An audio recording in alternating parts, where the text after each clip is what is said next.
Tungabhadra crust gate ಕಿತ್ತು ಹೋಗಿರೋ ವಿಚಾರಕ್ಕೆ ಸಂಬಂಧಪಟ್ಟಂತೆ ದುರಸ್ತಿ ಕಾರ್ಯವನ್ನ ನಿರಂತರವಾಗಿ ಮಾಡುವಂತಹ ಪ್ರಯತ್ನವನ್ನ ತಜ್ಞರು ಮಾಡ್ತಾ ಇದ್ದಾರೆ. ಆದ್ರೆ ಹರಿಯೋ ನೀರಿನಲ್ಲಿ ಗೇಟ್ ಅಳವಡಿಕೆ ಅನ್ನೋದು ಸಾಹಸದ ಕೆಲಸವಾಗ್ತಾ ಇದೆ.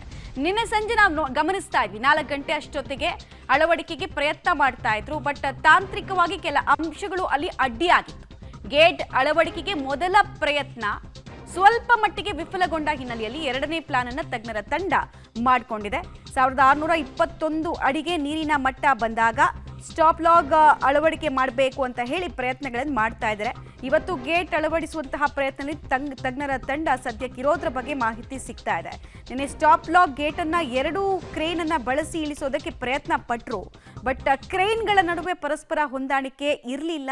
ತಾಂತ್ರಿಕ ಕಾರಣದಿಂದ ಕಾರ್ಯಾಚರಣೆ ನಿನ್ನೆ ಸ್ಥಗಿತಗೊಳ್ತು. ನಾನು ಆಗಲೇ ಹೇಳ್ತಾ ಇದ್ದ ಹಾಗೆ ಹರಿಯೋ ನೀರಿನಲ್ಲಿ ಗೇಟ್ ಅಳವಡಿಕೆ ಅನ್ನೋದು ದೊಡ್ಡ ಸವಾಲಿನ ಕೆಲಸ.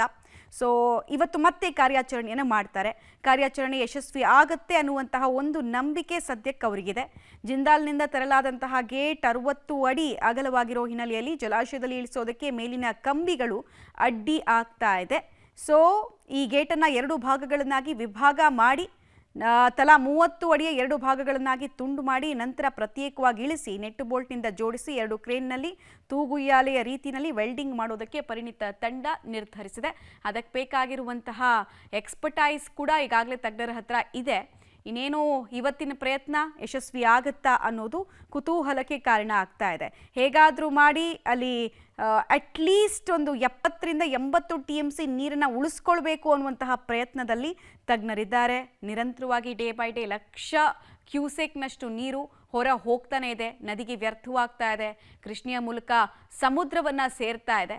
ಹೀಗಾಗಿ ಹೇಗಾದರೂ ಮಾಡಿ 4 ಜಿಲ್ಲೆಗಳ ಜೀವನಾಡಿಯಾಗಿರುವಂತಹ ಹಾಗೂ ಮಧ್ಯ ಕರ್ನಾಟಕದ ಅತ್ಯಂತ ಪ್ರಮುಖ ಜಲಾಶಯದಲ್ಲಿ ನೀರನ್ನು ಉಳಿಸಿಕೊಳ್ಳುವಂತಹ ಕೆಲಸಕ್ಕೆ ಇವತ್ತು ತಜ್ಞರು ಪ್ರಯತ್ನ ಪಡ್ತಾರೆ.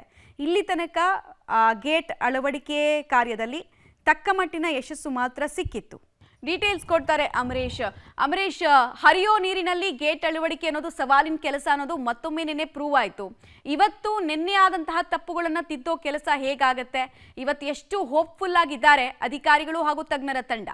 ಮಮತಾ, ಅಂದ್ಕೊಂಡಂತೆ ಆಗಿದ್ರೆ ಇವತ್ತು ಸಂಜೆ ವೇಳೆಗೆ ಬಹುತೇಕ ಗೇಟ್ ಕೂಡಿಸ್ತಕ್ಕಂತ ಕೆಲಸ ಮುಕ್ತಾಯ ಆಗ್ಬೇಕಾಗಿತ್ತು. ಅಂದ್ರೆ ತಾತ್ಕಾಲಿಕ ಗೇಟ್ ಕೂಡಿಸ್ತಕ್ಕಂತ ಕೆಲಸ. ಆದ್ರೆ ನಿನ್ನೆ ತಾಂತ್ರಿಕ ಸಮಸ್ಯೆಯಿಂದಾಗಿ ಆ ಮೊದಲನೇ ಎಲಿಮೆಂಟ್ ಏನಿತ್ತು ಅದನ್ನ ಕೂಡಿಸ್ಲಿಕ್ಕೆ ಸಾಧ್ಯ ಆಗ್ಲಿಲ್ಲ. ಯಾಕಂದ್ರೆ ಅಲ್ಲಿ ಒಂದಿಷ್ಟು ತಾಂತ್ರಿಕ ಸಮಸ್ಯೆಗಳಾಯ್ತು.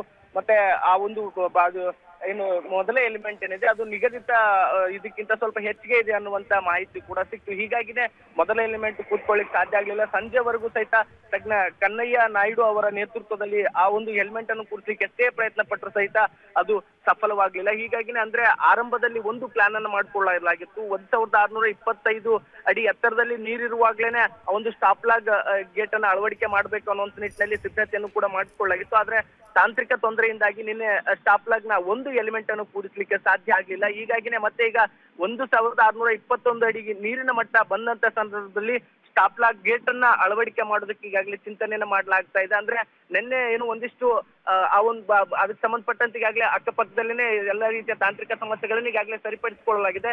ಇವತ್ತೆಲ್ಲೋ ಒಂದ್ ಕಡೆ ಹೋಪ್ ಇದೆ, ಆದಷ್ಟು ಬೇಗನೆ ಮೊದಲ ಎಲಿಮೆಂಟ್ ಅನ್ನು ಕೂಡಿಸುವಲ್ಲಿ ತಜ್ಞರು ಯಶಸ್ವಿ ಆಗ್ತಾರೆ ಅನ್ನುವಂಥದ್ದನ್ನ. ಒಂದ್ ವೇಳೆ ಮೊದಲ ಎಲಿಮೆಂಟ್ ಏನಾದ್ರೂ ಯಶಸ್ವಿಯಾಗಿ ಕೂತ್ಕೊಂಡಿದ್ದೆ ಆದ್ರೆ ನಂತರದ 5 ಎಲಿಮೆಂಟ್ಗಳನ್ನ ಬಹಳ ಸರಳವಾಗಿ ಕೂಡಿಸ್ಲಿಕ್ಕೆ ಸಾಧ್ಯ ಆಗ್ತದೆ. ಹೀಗಾಗಿ ಜಮೀರ್ ಅಹಮದ್ ಅವರು ಸಹಿತ ಅಲ್ಲಿರ್ತಕ್ಕಂಥ ತಜ್ಞರಿಗೆ ಮತ್ತು ಕೆಲಸಗಾರರಿಗೆ ಧೈರ್ಯವನ್ನು ಸಹಿತ ತುಂಬಿದ್ದಾರೆ. ಆದಷ್ಟು ಬೇಗ ಕೆಲಸ ಮಾಡಿ ಯಾವುದೇ ಆತಂಕಕ್ಕೆ ಒಳಗಾಗಬೇಡಿ ಅನ್ನುವಂತ ನಿಟ್ಟಿನಲ್ಲಿ ಈಗಾಗಲೇ ನಿನ್ನೆ ಸಾಕಷ್ಟು ಹೋಪ್ ಇತ್ತು. ಇವತ್ತು ಸಂಜೆ 6 ಗಂಟೆ ಒಳಗಡೆ ಅಂದ್ರೆ ನಿನ್ನೆ ಸಂಜೆ 6 ಗಂಟೆ ಒಳಗಡೆ ಮೊದಲ ಎಲಿಮೆಂಟ್ ಕುಳಿತುಕೊಳ್ಳುತ್ತೆ. ಅದಾದ್ಮೇಲೆ ನಾಳೆಗೆ ನಾವು ಇಡೀ ಕೆಲಸವನ್ನ ಕಂಪ್ಲೀಟ್ ಮಾಡ್ತೀವಿ ಅನ್ನುವಂಥದ್ದನ್ನ.